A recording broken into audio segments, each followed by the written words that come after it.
Ladies and gentlemen, Barcelona defeats CELTA Vigo 1-0 from a goal from Lamine Yamal from a penalty kick to bring that gap between us and Real Madrid back up to 9 points, considering yesterday Real Madrid defeated Deportivo Alaves. They brought the gap down to 6 points, but now it's back up to 9 points after today's victory. And considering everything that went down in today's game, it is most definitely a massive 3 points, because what the fuck did we just witness in this game, boys? What did we just witness? From injuries to a goal robbed from us, and then a second half, which was a very difficult second half. And kudos to the team and to the players for getting over the line today to get us a massive 3 points to keep that cushion between us and Real Madrid. But unfortunately, the main takeaway from this game is going to be the injuries, especially to the main man himself, Lamine Yamal. In that first half, CELTA Vigo made it very difficult for us because they were defending a lot. They were parking the bus. They were giving us a very difficult time to find any gaps, to find any solutions to the defensive line that they were playing, to have any clear-cut opportunities, because we really didn't create many. Even Lamine Yamal was having a bit of problems because he was getting double-teamed at all times. But then a moment of magic from Lamine Yamal, wins us a penalty, gets fouled in the box, wins us a penalty. He steps up for it, takes it with confidence, bangs it in. The goalkeeper guesses the right way, but he still bangs it in. And then Lamine Yamal doesn't celebrate in his usual Lamine Yamal way, where he does this, he does dancing in his usual Lamine Yamal way. Instead, he faces the bench and he does this towards the bench. And of course, if you don't know what that means, it means he needs to be subbed out. That Lamine Yamal himself, is asking for a substitution. And when Lamine Yamal is asking for a substitution, it is never a good sign, because of course he loves to play. Even when he gets subbed up, he gets upset, right? So when you see that, it's cause for concern. Lamine Yamal goes to the ground. He starts covering his face, clearly looks upset. His teammates go up around him. They ask him what's going on, what's wrong, and he grabs his left hamstring, which, when you see that again, is cause for concern. Lamine Yamal gets subbed off, and then during the game we get reports that apparently Lamine Yamal has torn his hamstring. As of now, we've been seeing many reports. As of now, nothing has been officially confirmed. Tomorrow we'll get the full confirmation of how bad his injury is and how long he'll be out for. But man, it's unfortunate for sure, especially when during the game, one of the reporters say that this penalty kick that Lamine Yamal took could have potentially been the final kick that Lamine Yamal has taken with Barcelona this season. When you hear that, bro, it's tragic, bro. It's so tragic, especially considering that there could be a possibility. I don't know yet. Nothing has been confirmed again, that he could miss the World Cup too, which would be even more tragic, bro. Even more tragic, man. We know how important he is for not only Barca but for Spain too. Without him, it is a massive hit for both teams. And it's so unfortunate that he's going to be out, man. I can't believe it, bro. It just came out of nowhere. I really don't understand what happened, because during the game, it didn't look like he had any discomfort at all. I didn't see him limping. I didn't see him hurt at all. He was just having his normal game, how he usually plays. And then after taking that penalty, he just goes down. I don't know what happened. I don't know if it's because of the collision that he had from the foul that was put onto him, or I don't know. I really, nothing comes to mind as to what could have happened there. It could have just been in a very unfortunate circumstance where after he took that shot, he just, something ripped, something went wrong.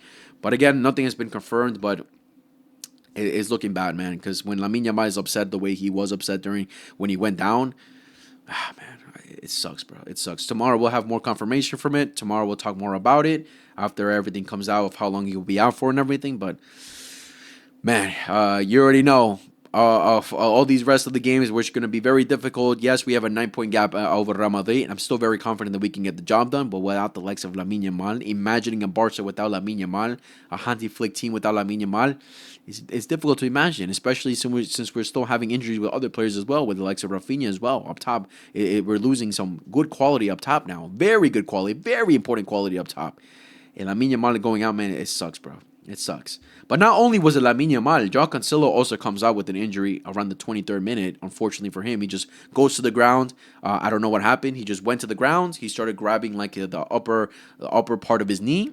But I just saw a report recently, like right before recording this video, that I think he'll be fine. I don't think it was anything serious. So with Cancelo, we can be calm a bit. But unfortunately for Lamine Yamal, it is definitely cause for concern. But the lineup that Hansi Flick decided to go for today was Joan Garcia in goal, backline of Jules Koundé, Paco Barci, Gerard Martin, Joan Cancelo, midfield of Eric Garcia, Dani Olmo, Pedri Gonzalez, and up top Lamine Yamal, Ferran Torres, and Gavi. So very strong lineup here from Hansi Flick for sure. So the game starts off very strong from Barcelona with Ferran Torres putting the pressure on Celta Vigo, winning the ball back for us. Lamine Yamal on the counter, and boom, just hits it wide for us to go up 1-0 literally seconds into the game. But seconds later, right after that, Celta Vigo hit us on their own counterattack where they forced Joan Garcia to make a huge save where if he didn't make that save, that would have been 1-0 right there for Celta Vigo for sure. But yeah, a very strong start from both ends for sure. But for the most part in this game, Celta Vigo were playing very defensive, not giving us many options. We were having a very difficult time where we just kept passing it back and forth to Lamine Yamal to find a solution for us because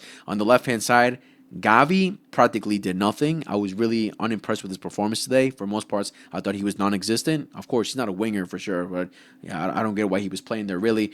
And Joan Cancelo was really our only threat on the left-hand side, but he comes off very early in the 23rd minute. So after that, we were just giving it to Lamine to find a solution until finally he has that moment of magic where he wins the penalty and obviously brings us up 1-0. But for the most part, I would say I think Celta Vigo practically had the better chances with the first one at the beginning of the game, and then one where Jugla, they make a great pass into Jugla, through pass into Jugla, and he just hits it and he skies it, thankfully. But besides that, not too much of an eventful first half from both ends. And then the game stops for a good 10 to 15 minutes, I think it was, because a fan, I think, had suffered from a heart attack, and they had to take care of the guy. Hopefully, he's all good. Hopefully, nothing went wrong there. But we resumed the game, and from there, nothing really eventful, anything happened. And then, boom, first half ends with the likes of Joao Cancelo coming off. Balde has to come in for him, and Lamine Yamal coming off, and Rooney Bargi has to come in as well. Which this was definitely a game finally for Rooney to get his opportunity. He came in very strong against Atletico Madrid.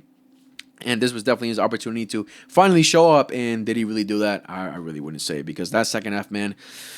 Listen, we were trying to go at it, but not really much anything else really happened in the second half. Like, second half is something really I have to forget, really. Like, even Celta Vigo didn't really create many clear-cut opportunities either. Even when they had the likes of Aspas coming in and Iglesias coming in, who tend to score on Barcelona a lot, right? Like, when you saw them coming in, you're like, fuck, what's going to happen here? But for the most part, I thought Barcelona played a pretty good defensive game, because that's what we really had to do, and especially in the second half, because going forward, we really didn't have anything. Ferran, Fermin, everyone else wasn't really linking. The only eventful thing that really happened that was, obviously outstanding was Pedri putting a beautiful ball into the box for Ferran Torres, and Ferran Torres with a beautiful finish. I was celebrating like crazy, like, damn, Ferran, what a great finish there from Ferran Torres, and then offside.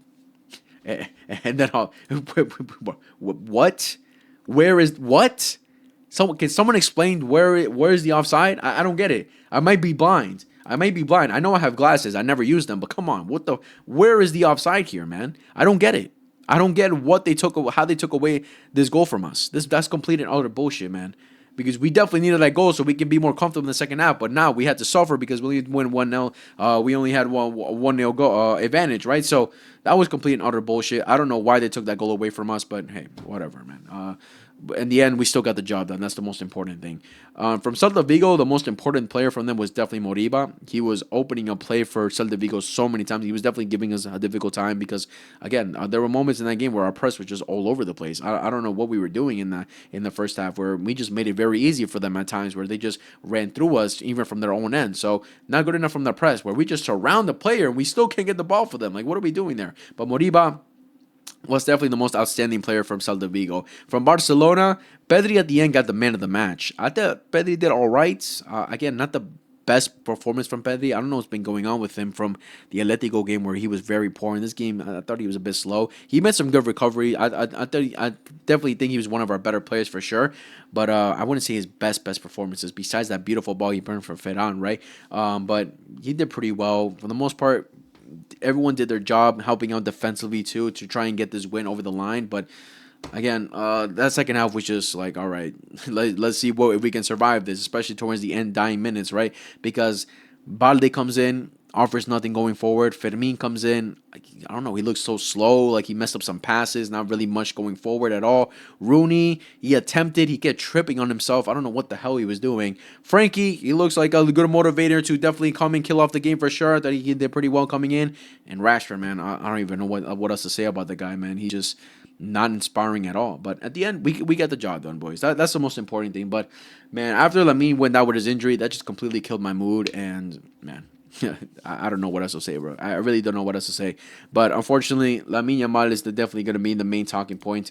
Hopefully, I don't even know if I could say if hopefully everything turns out to be fine, because I think it's definitely going to be a big injury where he might be missing a couple weeks, maybe the rest of the season. There's not much left of the season to go, right? We still have 6 games left to be played.